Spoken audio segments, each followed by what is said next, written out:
Today, we have a multi-generational oil and gas man, a servant to the great state of Texas, and by the way, there's an election on May 24th. That and much more on this episode of The Crude Truth. In 1901, at Spindletop Hill near Beaumont, the future of Texas changed dramatically as, like a fountain of fortune, thousands of barrels of oil burst from the earth towards the sky. Soon, Detroit would be cranking out Model Ts by the millions, and America was on the move, thanks to the black gold being produced in Texas. Now, more than a century later, the vehicles are different, but nothing else has truly changed. Sure, there may be many other alternative energy sources like wind and solar and electric. But let's be honest, America depends on oil and entrepreneurs, and if the USA is truly going to be independent, it has to know the crude truth.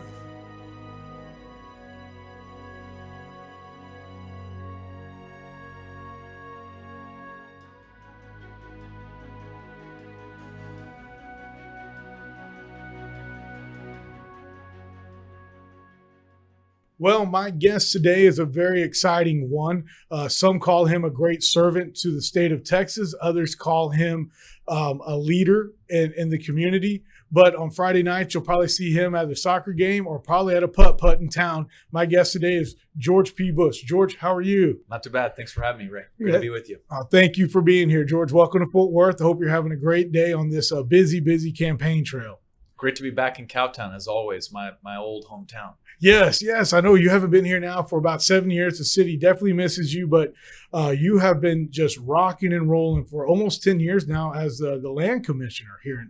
And you have just been kicking butt and taking names with everything over there. How's that going right now? Well, the land office is in about as good condition as you'll ever find in its rich history. I always think back to the greatest land commissioner, in my opinion, in the 20th century, Earl James Rudder, who was called in after his service in World War II. Most people forget he was actually at Pointe du Hoc, which was the most difficult and challenging point on the beaches of Normandy during WW2 and the D-Day invasion. A great Aggie, and as a Longhorn, I can say that, but an incredible Texan, incredible patriot. And he was brought into the land office in the wake of great scandal and corruption, similar to why I'm running for Attorney General, and I'm sure we'll get to that. But Earl James Rudder is a phenomenal American and was called in by Lyndon B. Johnson to help him in the White House, but also to be the land commissioner during Governor Shivers' time to repair the honor and the integrity and the trust between the public, the legislature, and the land office in the wake of corruption. And so it was that spirit for service that I brought to the agency on day one 7 years ago as a military veteran myself who served in Afghanistan with time also in the Southern Command, that we needed to do better for our military veterans. And I remember Chris Kyle, a good friend of mine up here in North Texas, who passed at the hands of a fellow Marine Corps vet in his service and shooting with Fitco Cares, which is a Marine Corps focused nonprofit to help those dealing with TBI and post-traumatic stress among our military veteran community. And so I'm really proud of the work we've done. I'm not claiming the credit, but Texas has really taken care of its military veterans. The rate of suicide now is down. The rate of transition to the civilian community is getting better. The rate of unemployment is higher. So a lot more to do for our veterans, but also taking care of Texans as they respond to natural disasters. Hurricane Harvey, our state's most devastating storm, the governor called me in to help recover over 70,000 Texas families. And that was really a call to service in Gulf Coast areas that were affected by Hurricane Harvey. Taking on corruption, where you had local officials steer contracts from this historic funding to their political cronies. Yeah. Absolutely disgusting that political leaders in Texas would do that. But then, of course, being a steward of the state's natural resources, namely our oil and gas reserves in the Delaware Basin and the Permian Basin during a really challenging time for the industry in the last decade. But now, with its resilience and its can-do attitude, is leading the American economic recovery during the Biden economic crisis. Man, I definitely want to get to that Biden economic crisis that we have, but I'd like to let everybody know that you are a Texas boy, born and raised. I mean, you mentioned that you're a Longhorn. Tell us about growing up in Texas, being in Austin, and I think you even went to Rice, if that's correct, right? I did. Not too many of us from Rice land, but yeah, I was born in Houston, grew up in Houston, and then my dad moved us to Florida for a good part of my childhood and upbringing, but came back to play baseball at Rice University with Jose Cruz and Lance Berkman. They were on the team. I walked on the team there. A lot of funny stories with them, and played for a few years. Didn't get a lot of playing time with 5 future major leaguers on that team. And 1 College World Series appearance, but then hopped on my uncle's campaign when he was running for president in 1999, and lived in Austin, applied to law school. That's where I met my beautiful wife. And that's when Manny and I settled up here in Fort Worth after law school, because I was clerking for a federal judge over in Dallas. I'd take that long drive on 30 every day, looking right into the sun every morning. That's right. And Mandy practiced law here in downtown. So we had our legal practices here, and just really enjoyed being a part of the community here in Fort Worth. That's what we love about it, is it really didn't matter what background you come from. It was about you're willing to serve. And I was involved with Big Brothers Big Sisters predominantly. She was focused on cancer research with LLS and raised a lot of money for those organizations. But it was that spirit for service that brought me to the military. In fact, I commissioned right here down the street at NASJRB Fort Worth. Yeah. And in 2014, the opportunity to serve the state of Texas presented itself, and that's what brought us to Austin. Yes. No. And again, you've been down there now in Austin for that long, but before you did start to serve, you do have an oil and gas background yourself. You've been involved. You're 3rd generation, is that correct, or 4th?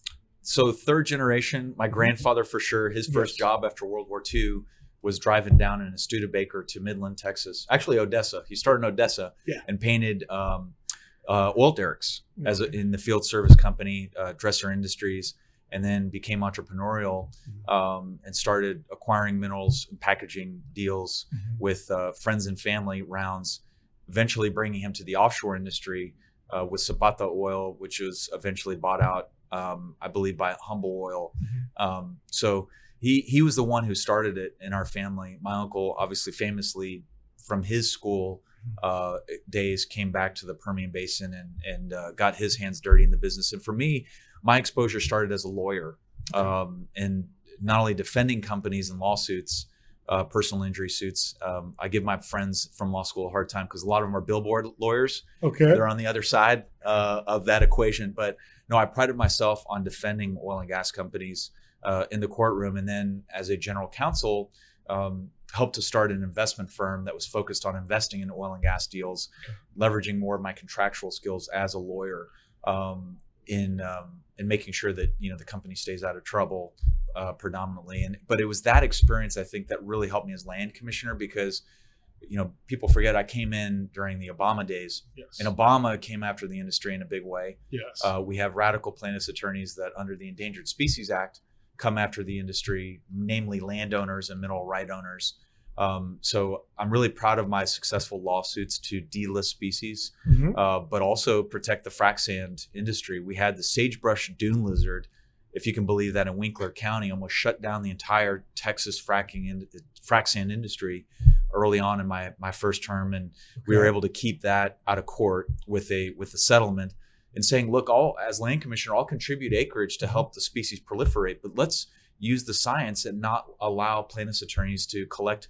Our estimate is over $20 million a year in this little known sue and settle tactic against the oil and gas industry. So now with the Biden administration, I mean, the latest we're hearing is that they'll list the Pro Street milkweed down in Starr County, which could shut down oil and gas in the Eagle Ford Shale.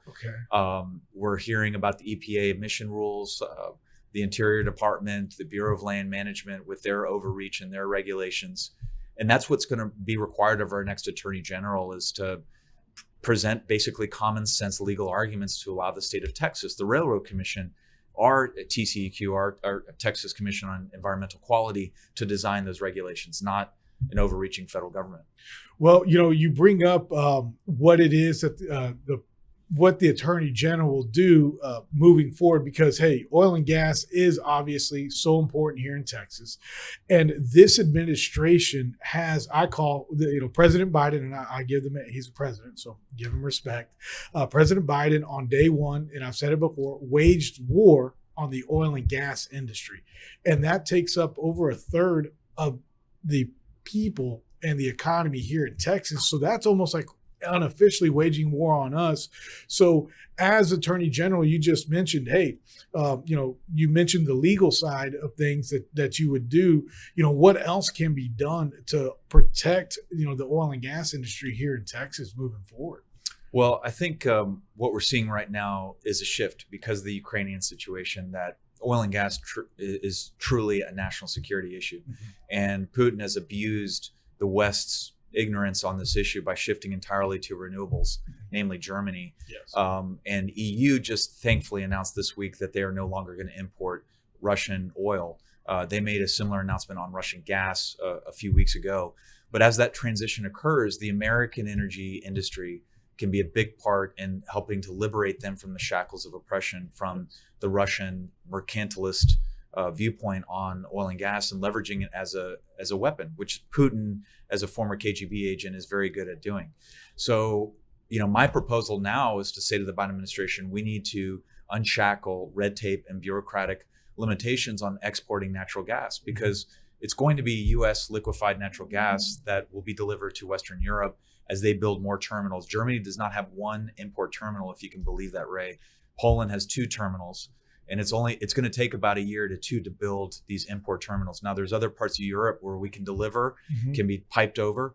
And there's other parts of Eastern Europe and Southern Europe on the Mediterranean that we can get U.S. LNG. Qatar is helping us out as well to be a part of Freedom Gas and establishing that network to deliver to Europe. But it's getting rid of this red tape, and not necessarily in the courthouse, but working with the administration. I talked to oil and gas executives here in Texas, and I asked the simple question: has the White House reached out to you? Have they ever sought to set up a roundtable or a meeting to ask for industry's perspective on how we can help Ukraine? Not one call, not one bit of outreach. Lobbyists and government relations folks are trying their best, knocking on the door, but this administration totally ignores the industry and being a part of the solution. So I wish I had better news for you. And that's why I say that we need to nominate people that will serve the public, but in a role that, as you said, represents a third of our state's economy, that provides well-paying jobs to all Texans, black, brown, white, it don't matter. It provides a wonderful economic windfall for families and for partnerships and small businesses throughout Texas. So as the lead attorney, you better believe I'm going to be in the courthouse, not only in Texas, but throughout the country, defending the interests not only of the industry, but of the hearts and homes of our people here in Texas that rely upon the economic opportunities that the industry provides. You mentioned that here we are. You just mentioned all these great opportunities for us to move more liquid natural gas over to Europe to provide for them. Even if we got the go ahead today from this administration, I know for us, we're in the middle of adding some more leases, some new acquisitions, but we're not drill baby drill right now. We're doing very, very small little bits and pieces, because we don't know what this administration is going to do. Are they going to pull the rug out from underneath us? Last time we were at $100 oil, it was a very busy time for the industry. We had, almost 800 rigs going at one point. We, everybody was doing real well, and, gas prices were a little bit higher, and then they came back down, thank goodness, but we're averaging $4 a gallon now. What can be done to basically build up our supply, because that's what we have to do to provide that, to sell it to another country. And right now we're not doing that, are we? We're not. And this administration is getting in the way of building out midstream capabilities. I remember early on in my first term, several executives approached the Capitol and said, Commissioner, we need to do something about offshore terminaling. not necessarily for import, but export, particularly crude oil. Corpus Christi, Houston Ship Channel are pretty much at capacity in terms of their ability to take in tanker traffic to export crude oil. So the supply, I believe, is there. What I hear from producers, the big challenge is labor and materials, namely steel casing for drilling.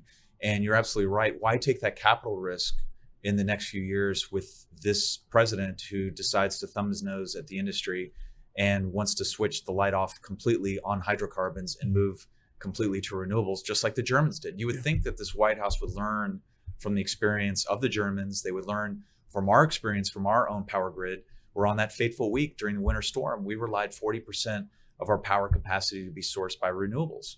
And if there's anything to be learned, it's that you need hydrocarbons, which are stable, they're easily transportable, and can be utilized at a moment's notice on a hot summer day or on a cold winter day here in Texas.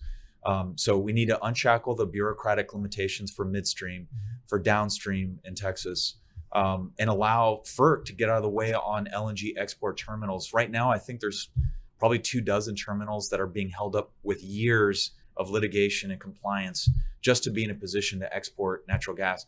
And if we do that, the producer side of the equation, I think, largely takes care of itself. But as you know, Ray, convincing everyday workers to come back to the patch once again after they were laid off from the last downturn, it's, from what I hear from producers, it's becoming really challenging. Plus, you have a lot of folks in our industry. We're on the younger side.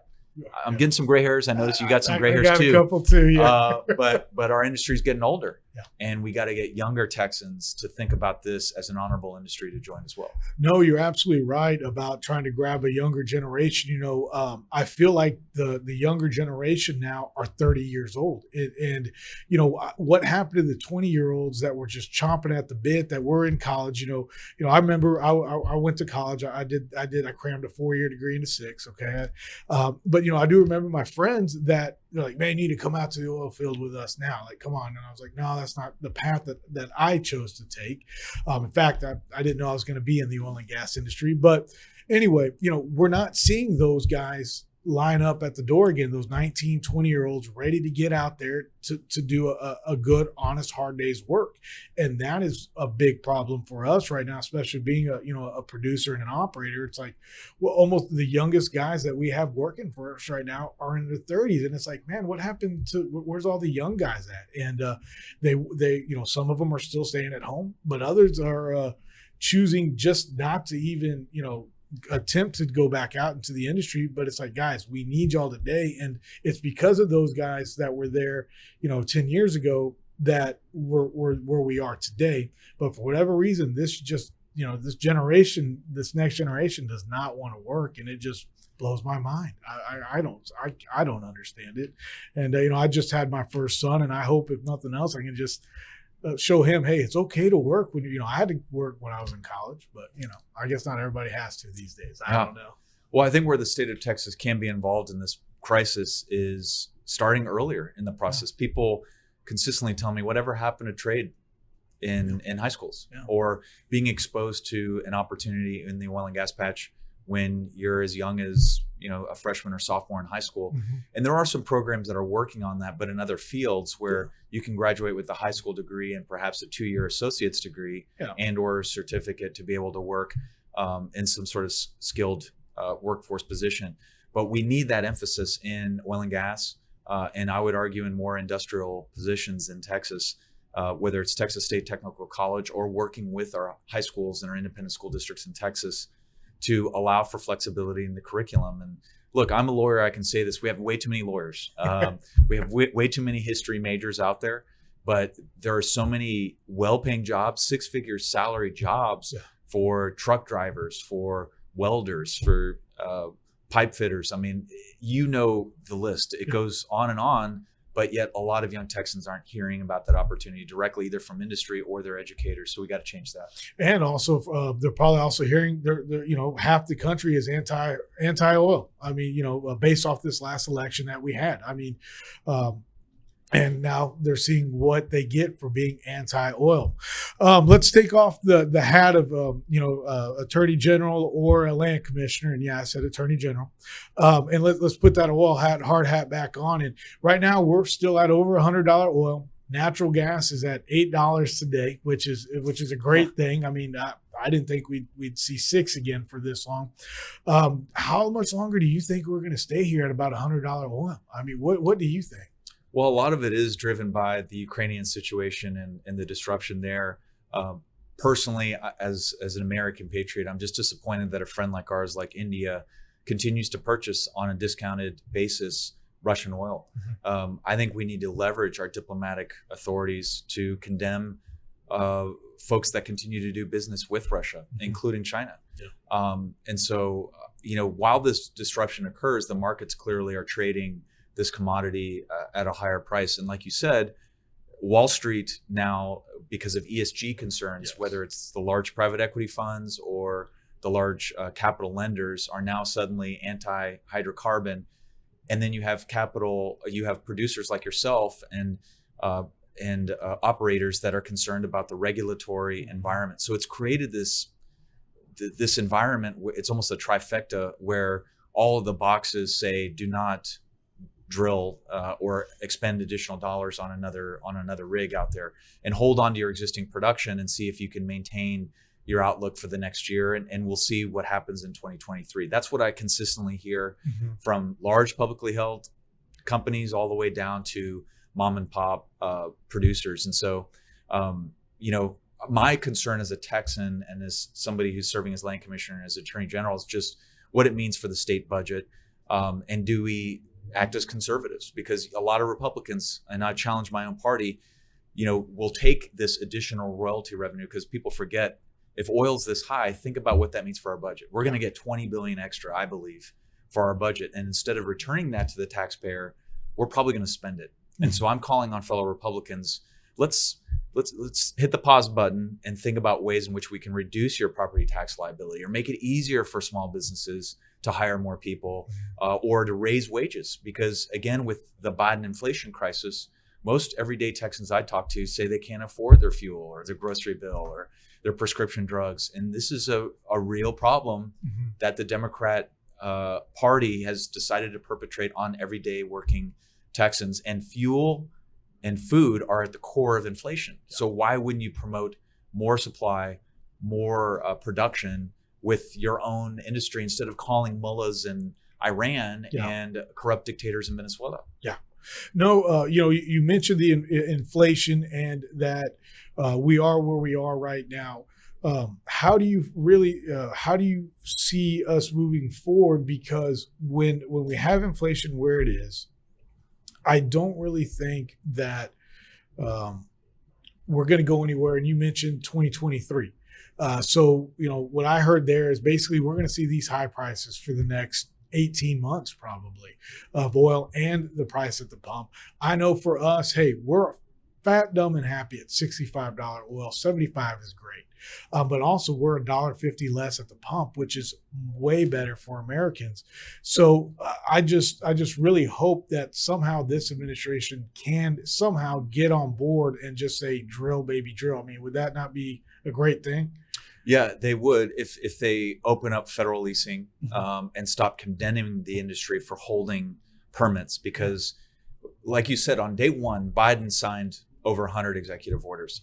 In which industry did he attack in most of those executive orders? It was immediately oil and gas, shutting down Keystone Pipeline. If he could just rescind all of those executive orders, that would turn the clock back to the Trump days, where we were energy secure. Yes. I'm always leery of using the term energy independent, but in a position where we could export more product. The supply chain crisis, and we talked a little bit about it, is really affecting everyday companies as well, because they can't even just source the materials. And when they do, it's 25 to 50% more expensive than it was before COVID. Yes, sir. So, it's a real challenge for the industry. And, there's a lot more that this administration can do to just set the tone.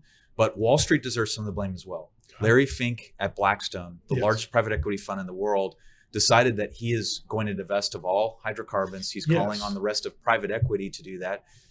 Ivy League college endowments, excluding Texas. Let me be clear on that. The university endowment will never divest of oil and gas here in Texas, but the Ivy Leagues, they're all selling all of their oil and gas stocks. So what does that mean for most publicly held oil and gas? It means that their value as a stock does not really reflect their earnings. Many of these companies are doing great, generating amazing cash flows, but they're condemned by Wall Street for making a profit for the first time in many cases in several years. So Wall Street, the administration, the supply chain crisis, that's why I say it's all coming together on the industry. Usually, if you have one of those boxes that you can check, that's the green light to go forward and be aggressive. But like you said, there's a lot of caution out there, and you could be right. It could be 18 months, 2 years before there's some sort of break in the process and more regularization in terms of what the rest of the world will do in terms of their oil and gas purchasing. Yeah, and then you mentioned, all these profits that these publicly traded companies are at right now, and even though they are doing these profits, they're actually using that cash flow to put back into. So, they may see this big profit, but they don't see the other millions that they're spending on new drilling on what they are doing right now. Is it Chevron or, one of the majors is really ramping up in the Permian, to what I understand, because you mentioned ESG, environmental, social, and governance, and, flaring is now underneath that. And, Midland, a lot of people don't know that West Texas has some of the least amount of flaring that goes on in the world. And yet we still worry about Texas and the United States and our pollution and what oil and gas does, when we don't talk about China's pollution with their coal plants, India with their pollution, or anywhere else in the world, do we? We don't. Yeah, the stat I've heard is that the carbon intensity of your average U.S. oil and gas well is roughly a tenth of that in Saudi Arabia and Iran and most of the OPEC plus countries. And so the environmentalists, if they were true to their word, they would emphasize having hydrocarbon development in the United States. And look, as somebody that's been inside the industry and as the counterparty, by the way, as land commissioner to the industry, I have seen personally that they uphold their agreements, that they are willing to insert ESG provisions even in their own agreements and be responsible stewards of the environment. And I've seen that on state lands. I've seen that on federal lands. And they're good players. All they want is a fair, audience, whether it's before the halls of power in our U.S. Congress or the White House, but in front of Wall Street. And that's honestly why it's been punished. And at one point, I think, Ray, last year, oil and gas only comprised 1% of the overall S&P 500 on the public markets. Yeah. That was an all-time low, but it's been performing virtually better than any other industry in the last year and a half. And so at some point, investors, like you said, most of the big diversifieds are returning a lot of that money through dividends, which, by the way, helps out fixed income earners that are being absolutely hammered because of the Biden economic policies. But if he just put out a pronouncement saying, instead of just releasing out of the Strategic Petroleum Reserve, which seems to be his Band-Aid that he goes back to every single month. That is ridiculous. Is to just put out a positive statement on the industry. Yeah. Simple as saying, I'm so appreciative of this industry helping us with our friends in the Ukraine, or helping Germany wean themselves off of Russian oil and gas. That alone would do so much in terms of the spirit, the animal spirits, as it's sometimes called, for people that make these decisions on these large capital investments to keep your wells going. Yeah. No, what's the definition of crazy? Continue to do something thinking it's going to be a different outcome. President Trump filled up the strategic reserves when we were at very low oil costs, which isn't that what you want to do? Buy low? Really smart. And very smart. And this man is now moving our oil at $100 price. And I don't know, it might go down 10 cents here in the Fort Worth area for a few days and then goes right back up every time he does it. It's like, that is there. You talk about oil security or energy security. By us using that, there is no energy security, let alone we're not even producing all that we should be. And we don't even really know how much he's putting back into it as he does it, because obviously that's costing us a lot more money than it was to fill them back up in 2020 when President Trump was in office. Another thing you mentioned was that, hey, we're looking at an estimated $20 billion in revenue, possibly, and that there may be some ways that we might be able to help out us, great Texans, what would be some good ways that you could help out the Texans by, giving back the money, so to speak? What would be some ideas there? So Texas is unique in that we have a rainy day fund that we set aside, partially funded by, again, oil and gas severance tax. Yeah. And there's a statutory cap in terms of how much you can keep in that fund. And part of that is because economists say that the more money you keep in that fund, you're actually keeping it out of the Texas economy, which reduces the ability for business owners to invest and outlay capital, which is a big part of generating economic growth in any state. So we're actually already at our rainy day fund statutory cap. Name me any other, especially Democrat state that has it. None of them do. In fact, they've got multi-billion-dollar pension liabilities as far as the eye can see, and that's why many people are leaving those states. But what my proposal is that you even have Republicans, certainly Democrats, saying with this additional money, let's create another program or another pet project, or I've got an issue in my district that I want to take care of.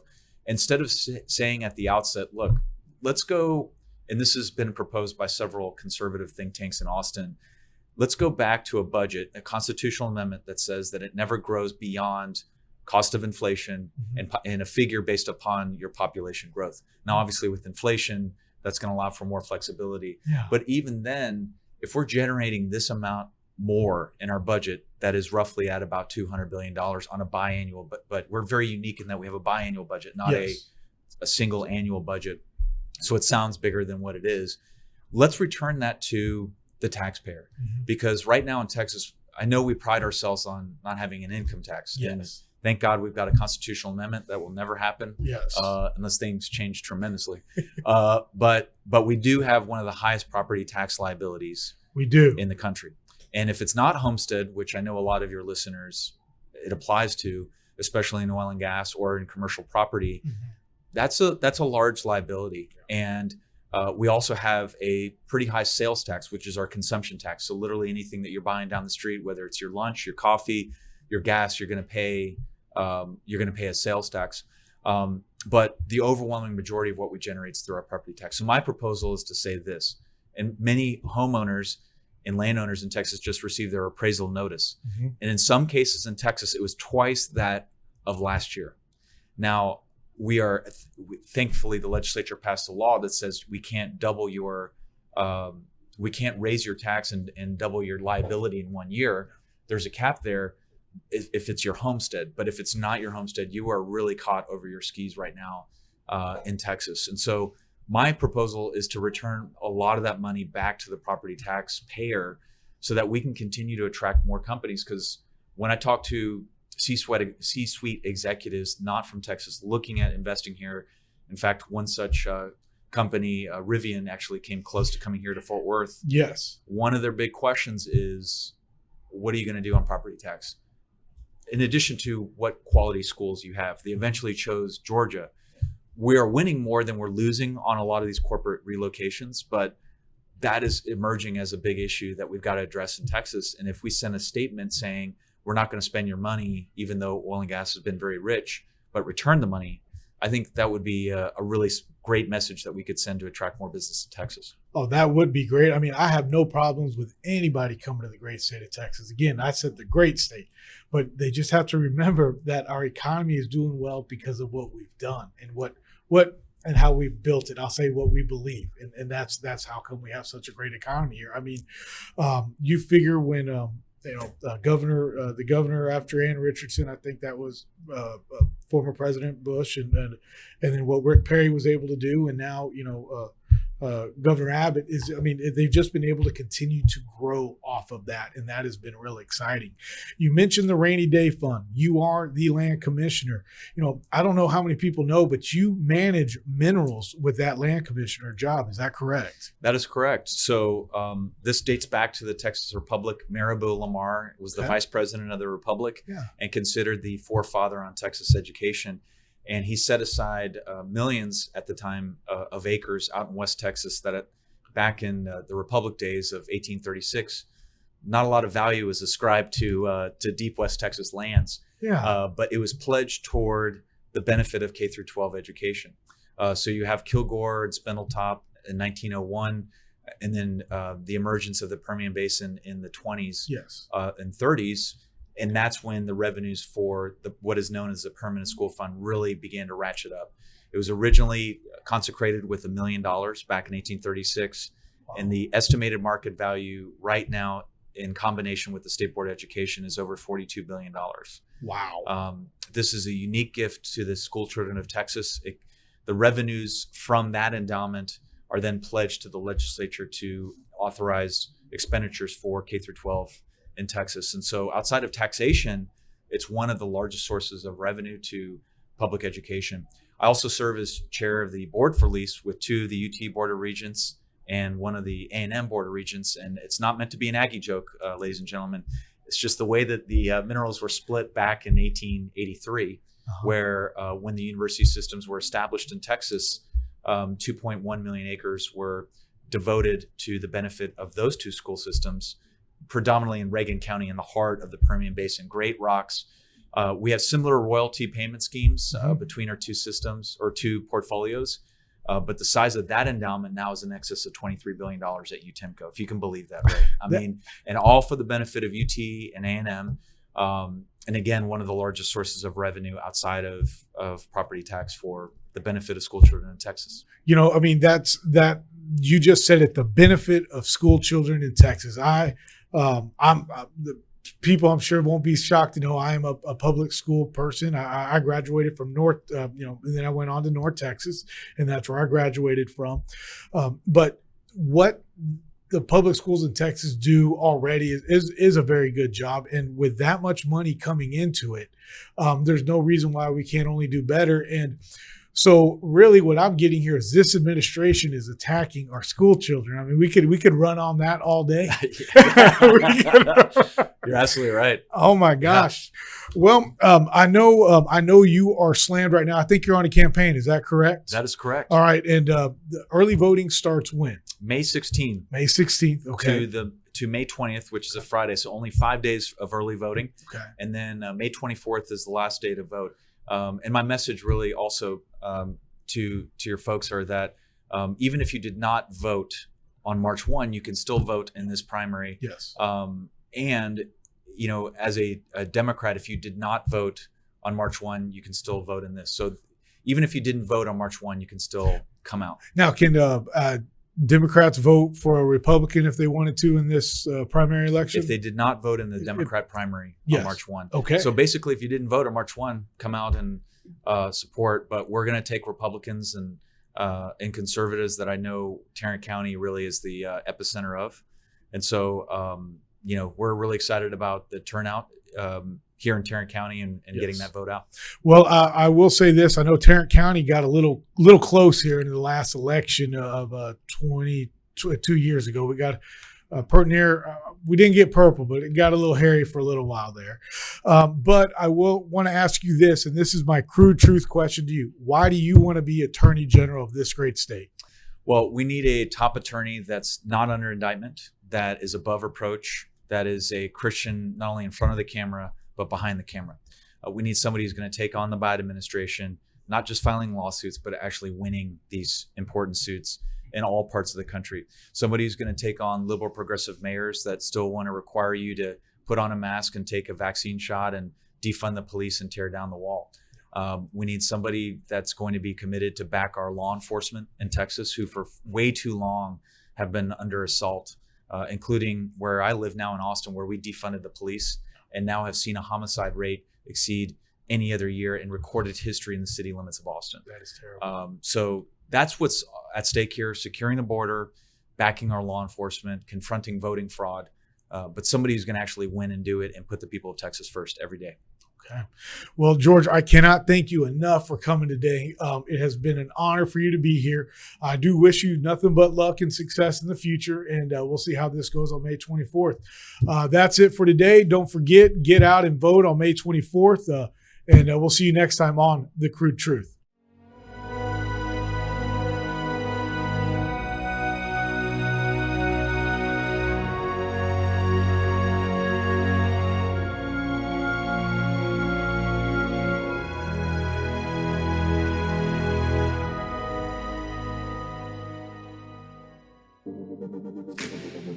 The easiest way to start your own podcast and TV show?